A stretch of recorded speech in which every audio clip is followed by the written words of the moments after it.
So, Ceri, tell us a bit more about what your thinking is around what partners might be going through, the thoughts and feelings they may be having. Yeah, so I was wondering around that, because I was thinking maybe, new parents might be feeling a little left out, isn't it, as the partner, really. Mum's done all the work, so to speak, in having her baby, and there you are perhaps just fetching and carrying and not feeling like you can help much, but actually you've been really helpful, but not recognised that really. Because it's a natural process that there's going to be a lot of bonding with baby going on, and I think the third person then, because it's gone from a 2 to a 3, can sometimes feel maybe even a little resentful of kind of of having to share, because you've not had to share when there's been a 2 of you, right. And I think maybe we don't tend to talk about that when we're going through a pregnancy, and so you don't realise what that's going to feel like until you're there. Yes. Like you say, the mum has had the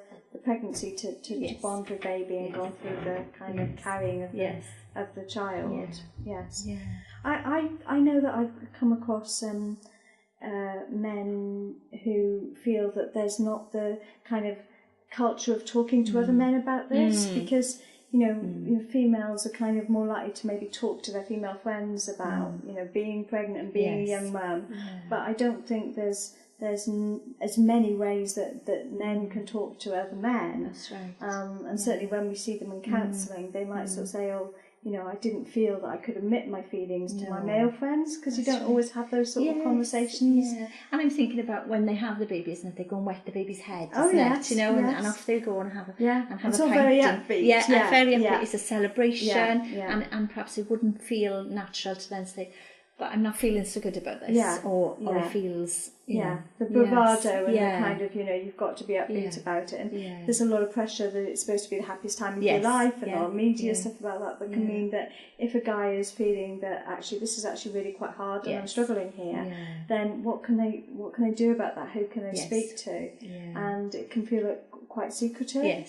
So we would encourage partners who feel like that to be trying to talk to their partner about it, because quite often their partner might be feeling some of those things themselves, or probably would have noticed. Absolutely. So actually being able to get it out in the open and talk about it would be good for the relationship.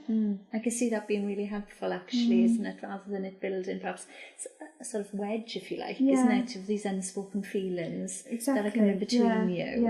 And it can lead, that isolation can lead in itself to problems. So we want to encourage people to be able to speak early on, even though it may be difficult to have that conversation. And I guess earlier on is better, isn't it? Because catch it while it's beginning, I suppose, while the feelings are beginning to grow. And then obviously if you were active in that, then and learn how to speak to each other. I guess that's really helpful. And I think then the partner can do something to help. So I've been thinking of things that I've suggested to couples that they can do that can help the person who's struggling, because it's then you're on the same team to kind of help with the difficulties. So we've got like a sort of tips I've got some things that I've suggested to people that may be useful to share today. Okay, so there's 5 tips that I suggest that can be really helpful when your partner's struggling, and maybe you as the mum want to be able to help them really. The first thing is to think about ways that you can involve them, because a lot of mums sort of think they need to be coping with everything, they need to be doing it all, and that can sometimes lead to the partner feeling a bit excluded. So think about ways that you can involve them. What jobs can they have responsibility for? Maybe it's things directly with baby, or maybe it's other things that they can be helpful that really take the pressure off you. So it's kind of a win-win then. They feel more involved, you have the pressure taken off you. The second thing is being able to step back. So that can be really hard, because you've got your best way of doing things, the way you like to organise things when you're changing baby or whatever, and sometimes it might be quite hard to step back and let your partner do it, because they might not do it your way. That's right. But actually it does pay dividends, because they will feel more involved. So try to step back a little bit sometimes. The third thing is to admit the things that you're struggling with. So if you're always feeling you have to be really upbeat, then it may be harder for them to admit the things they're struggling with. So maybe to be able to say, do you know what, sometimes I feel quite teary, or I feel really irritable, or I feel really grumpy today. it helps them to maybe be able to say what they're struggling with as well.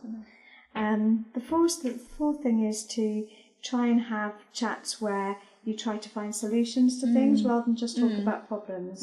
So it's easy to have a good moan as a couple, isn't it? And we all do that. But if we can kind of try and turn the conversation into, well, what can we do that can work? What could help things? Then you can come away from a conversation thinking, actually, I feel a bit better now, rather than just I've had a good moan and nothing's changed. And the final thing is just to try and be able to appreciate your partner by noticing what they are doing. So certainly if your partner's feeling a bit inadequate and a bit left out, actually you noticing what they do that really helps you, the baby, or you as a family, you as a household, can make a real difference. So try and notice, try and appreciate, and then hopefully that will bring you two closer as well.